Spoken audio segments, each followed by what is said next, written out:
जब हम अपने जीवन में किसी कार्य में असफल हो जाते हैं तो हमारे आसपास हमारे जानने वाले यही कहते हैं कि तुम्हें यह कार्य करने से पहले अपनी अंतरात्मा की आवाज़ सुननी चाहिए थी।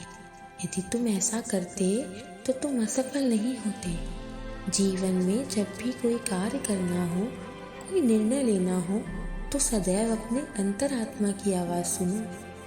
हम जो भी कार्य करते तो तभी हैं जब हमारी गहराइयों से हमें ऐसा करने का निर्देश मिलता है। परंतु हम ये कैसे जानें कि ये जो आवाज़ हमारे अंदर से आ रही है वह हमारी अंतरात्मा की ही आवाज़ है। आज मैं आपको इस कहानी के माध्यम से वह विधि बताने जा रही हूँ जिसे करके आप भी अपनी अंतरात्मा की आवाज़ सुन सकेंगे और अपने अच्छे जीवन के लिए अपनी अंतरात्मा से निर्णय ले सकेंगे। परंतु इससे पहले कि आप इस कहानी में खो जाएं, मेरे चैनल को सब्सक्राइब ज़रूर कर दें। तो आइए शुरू करते हैं। एक बार की बात है, तथागत गौतम बुद्ध भिक्षाटन करके अपने शिष्यों के साथ किसी गांव से लौट रहे थे। शाम का वक्त हो चुका था। पक्षी अपने घोंसलों की तरफ उड़ान भर रहे थे। बुद्ध और उनके शिष्य चलित ध्यान करते चले जा रहे थे कि अचानक बुद्ध को किसी के रोने की आवाज़ आई। वो आवाज़ झाड़ियों के सन्नाटे को चीरती हुई आ रही थी। बुद्ध ने तुरंत अपने शिष्यों को रुकने का इशारा किया और स्वयं उन झाड़ियों की ओर बढ़ने लगे। उनके शिष्य उनके लिए चिंतित हो रहे थे, परंतु बुद्ध ने बढ़ना जारी रखा। तभी उन्होंने झाड़ी के पीछे एक आदमी को देखा। उसके सामने एक गहरी खाई थी और वह बहुत बुरी तरह से रो रहा था। वह अपने कदम खाई की ओर बढ़ा नहीं पाला था। तभी बुद्ध ने पीछे से पुकारा, नौजवान, लगता है तुम यहाँ आत्महत्या करने के इरादे से आए हो, लेकिन तुम आत्महत्या करने से पहले मेरे इन शिष्यों पर एक उपकार कर सकते हो। मरते मरते एक अच्छा काम तो कर ही जाओ। वह आदमी बुद्ध के शांत चेहरे को देखता है और कहता है, मैं भला किसी का क्या उपकार कर सकता हूँ। बुद्ध ने कहा, तुम इन्हें अपने आत्महत्या करने का कारण बता दो, जिससे ये भविष्य में वो गलती ना करें जो तुम कर रहे हो। ये बात चोट करने वाली थी। कुछ देर वहाँ सन्नाटा छा गया। फिर उस आदमी ने धीरे से अपने पैर पीछे हटा लिए और फिर उसने बताना शुरू किया कि आज से 10 वर्ष पहले मैं एक किसान हुआ करता था और खेती बाड़ी करके अपना घर चलाया करता था। मेरे पास धन कम था, लेकिन फिर भी मेरे परिवार का गुजारा आराम से हो जाता था। लेकिन मेरी पत्नी अक्सर मुझे ताने देती थी कि अब हमारे बच्चे बड़े हो रहे हैं, क्या तुम इनके लिए धन नहीं कमाओगे। जब तक सिर्फ हम दोनों की बात थी तब तक कोई चिंता नहीं थी। हमारा काम इस खेती बाड़ी से चल जाता था, लेकिन अब हमारे बच्चे जैसे जैसे बड़े होंगे खर्चे और बढ़ेंगे, फिर हमारा गुजारा कैसे होगा। तुम पैसे कमाने का कोई और तरीका ढूंढो। मैं उसके प्रत्येक दिन के तानों से थक चुका था। फिर मैं रात दिन यही सोचने लगा कि क्या करूं, कैसे करूं, कौन सा नया तरीका ढूंढूं पैसे कमाने का। और फिर एक दिन मेरे अंदर से एक आवाज़ आई कि तुम्हारे अंदर व्यापार करने का अद्भुत कौशल है। यह ख्याल जब मेरे दिमाग में आया तो मैंने अपनी सारी ज़मीन बेचकर व्यापार करने का इरादा बनाया। मुझे पूरा विश्वास था कि मैं अपने व्यापार में अवश्य सफल हो जाऊंगा, क्योंकि यह आवाज़ मेरी अंतरात्मा की आवाज़ थी। इसीलिए जब सारी ज़मीन बेचकर भी मैं व्यापार के लिए धन नहीं जुटा पाया तो मैंने अपने रिश्तेदारों, अपने मित्रों से कर्जा लेकर व्यापार शुरू किया। परंतु न जाने व्यापार को किसकी नज़र लग गई। शुरू में अपने व्यापार बढ़ाने के लिए मैंने लोगों को उधार सामान देना शुरू कर दिया, लेकिन मैं जितना ही उधार देता गया मेरा धन फंसता चला गया। और एक दिन ऐसा आया कि मेरी उधार देने की क्षमता ही खत्म हो गई। और जब मैंने लोगों से अपना उधार पैसा मांगना शुरू किया तो लोगों ने देने से मना कर दिया। और उधर जिन रिश्तेदारों व मित्रों से मैंने उधार लिया था उन्होंने मुझ पर उधार पैसे मांगने का दबाव डालना शुरू कर दिया। मेरे पास किसी को देने के लिए पैसा ही नहीं था। अब मैं करता तो क्या करता। फिर मेरी अंतरात्मा ने मुझे आवाज़ दी कि अब ये दुनिया तेरे लिए नहीं है, अब तेरा वक्त यहाँ से ख़त्म हो चुका है। तो जा, अब तो छोड़ दे ये दुनिया, जा खत्म कर दे स्वयं को। उस आदमी की बातें बुद्ध और उनके शिष्य ध्यानपूर्वक सुन रहे थे।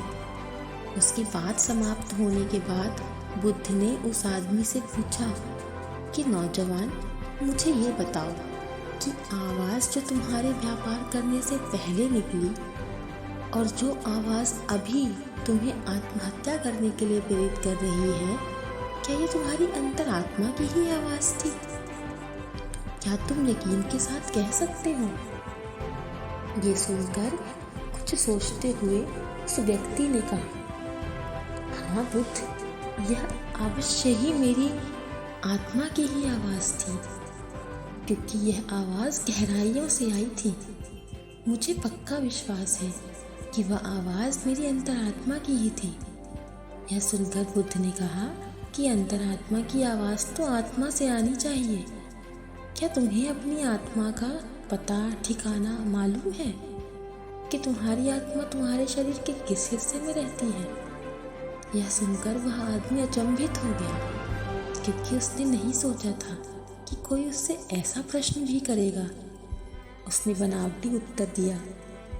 उसने बुद्ध को कहा, हाँ बुद्ध, आत्मा तो हमारे शरीर में ही रहती है। ये तो सभी के पास होती है, इसका कोई प्रमाण थोड़ी है। इस पर बुद्ध ने कहा कि जब आत्मा के होने का ही कोई प्रमाण नहीं है तो अंतरात्मा के होने का क्या प्रमाण है? और तुम अपनी अंतरात्मा की आवाज़ को लेकर इतना यकीन से कैसे कह सकते हो? असल में जो आवाज़ तुमने तब सुनी थी और जो अब सुनी है वो आवाज़ तुम्हारी अंतरात्मा की आवाज़ नहीं, बल्कि तुम्हारे मन की आवाज़ थी। तुम्हारे मन का ही बुना हुआ जाल था जिसमें तुम फंसते चले गए। और अब जब तुम्हें कोई रास्ता नहीं मिल रहा तो तुम्हारा मन ही है जो तुम्हें निर्देश दे रहा है कि आत्महत्या कर लो। ध्यान रखना, अंतरात्मा तुम्हें कभी भी हिंसा वाला रास्ता नहीं दिखाएगी। आत्मा तो शुद्ध होती है, निर्मल होती है। वो भला किसी को हिंसा के रास्ते पर कैसे भेज सकती है? और तुम आत्महत्या करने का फैसला लेके हिंसा का मार्ग अपना रहे हो। ये उत्तर सुनकर उस आदमी को थोड़ी सी राहत मिली और वह बुद्ध से और बातें करने के लिए उत्सुक हो गया। इसके बाद उस आदमी ने पूछा, हे भगवान, आप मुझे अत्यंत ज्ञानी प्रतीत होते हैं। क्या आप मुझे मेरी अंतरात्मा की आवाज़ सुनने का कोई मार्ग बता सकते हैं जिससे मैं अपने जीवन के अंधकार से बाहर आ सकूं? इस पर बुद्ध ने कहा कि कोई दूसरा आदमी तुम्हें तुम्हारी आत्मा की आवाज़ कैसे सुनवा सकता है? आत्मा तुम्हारी है तो उसकी आवाज़ भी तुम्हें ही सुननी होगी। अगर वह आवाज़ सुनवाएगा तो वह झूठ होगा, भ्रम होगा। अगर तुम सचमुच अपनी अंतरात्मा की आवाज़ सुनना चाहते हो तो तुम्हें सचेत होना पड़ेगा, तुम्हें जागना पड़ेगा, तुम्हें होश से भरना पड़ेगा। अभी तक तुमने सोते सोते ही अपना जीवन बिताया है, परंतु अपनी अंतरात्मा की आवाज़ सुनने के लिए तुम्हें जागना पड़ेगा। अभी तो तुमने पक्षियों के चहचहाहट की आवाज़ भी नहीं सुनाई देती। अभी तो तुम्हें किसी का स्पर्श भी महसूस नहीं होता। अभी तो तुम संवेदना के स्तर पर भी बहुत नीचे हो। सबसे पहले तुम्हें अपनी संवेदनशीलता बढ़ानी होगी और तब तुम महसूस कर पाओगे अपनी प्रकृति को, इसमें होने वाले कृत्यों को। और इसके लिए अभ्यास करो, ध्यान का। जितना ही ध्यान का अभ्यास करोगे मन उतना ही निर्मल होगा, उतना ही शांत होगा। और जितना मन शांत होगा उतना ही संवेदनशील भी होगा। ये कहकर बुद्ध एक पत्थर उठाते हैं और तालाब में फेंक देते हैं। फिर उस आदमी से पूछते हैं कि अभी तुमने तालाब में जो हलचल देखी उसमें क्या देखा? उस आदमी ने कहा कि मैंने देखा एक पत्थर तालाब में गिरा और डूब गया। ये सुनकर बुद्ध कहते हैं कि तुमने बस ऊपर ऊपर जो हुआ वही देखा, पानी के अंदर क्या हुआ ये तुमने नहीं देखा। और जब तक पानी के ऊपर जमी काई नहीं हटेगी तब तक तुम देख भी नहीं सकते कि पानी के अंदर क्या चल रहा है। इसी प्रकार हमारे मस्तिष्क पर विचारों का एक जाल है।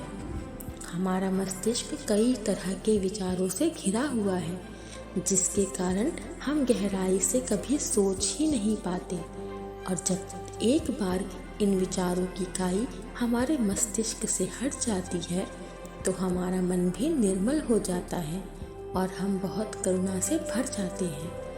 ये हवा के झोंके ही हमें आनंद प्रदान करते हैं। ध्यान रखना, मन के विचार ध्यान से शांत हो जाएंगे। और मन को शांत रखने के लिए दिव्य प्रेम का अभ्यास करो। जब दिव्य प्रेम तुम्हारे अंदर पनपने लगता है तो तुम्हारा जीवन ही ध्यान बन जाता है। ये सुनकर वो आदमी कहता है, ये दिव्य प्रेम क्या है बुद्ध? आज से पहले तो मैंने इसके बारे में नहीं सुना। इस पर बुद्ध ने कहा कि दिव्य प्रेम किसी विषय वस्तु से नहीं जुड़ा होता और ना ही वह किसी लालच की आकांक्षा से जुड़ा होता है।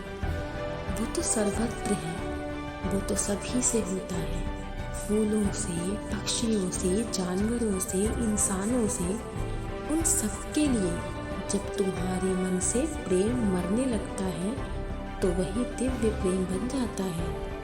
अगर तुम उसका अभ्यास करना चाहते हो तो उसकी शुरुआत अभिन्न से करो। जब भी तुम्हारे पास समय हो तुम खाली बैठ जाओ और ये अभिन्न करो, ये सोच बनाओ कि तुम किसी पेड़ की तरफ प्रेम की तरंगे भेज रहे हो और वापस में वह पेड़ भी तुम्हारी तरफ प्रेम की तरंग भेज रहा है।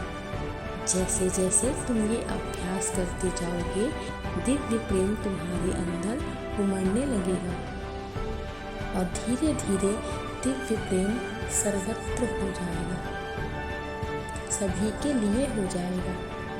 और उसके बाद तुम्हें अपनी आत्मा की झलक मिलेगी और तब तुम्हें पता चलेगा कि आत्मा क्या होती है और अंतरात्मा की आवाज़ क्या होती है। लेकिन उसके लिए पहले तुम्हें अपने मन के जाल को काटना होगा, जो कि ध्यान और दिव्य प्रेम दोनों से ही संभव हो सकते हैं। ये सब सुनने के बाद वह आदमी बुद्ध के चरणों में गिर जाता है और अपनी आत्महत्या के विचार के लिए बुद्ध से क्षमा मांगता है। तो दोस्तों, आपको ये बुद्ध द्वारा दिया गया ज्ञान, ये प्रवचन जिसे मैंने अपने माध्यम से आप तक पहुंचाने का प्रयास किया है, ये कहानी आपको कैसी लगी कमेंट सेक्शन में ज़रूर बताइएगा। और यदि आपको बुद्ध द्वारा दिया गया यह प्रवचन ज़रा सा भी सार्थक लगा हो तो मेरे चैनल को सब्सक्राइब ज़रूर कर लीजिएगा। तो मिलते हैं अगली वीडियो में एक नई कहानी के साथ। तब तक अपना ध्यान रखें और सुरक्षित रहें।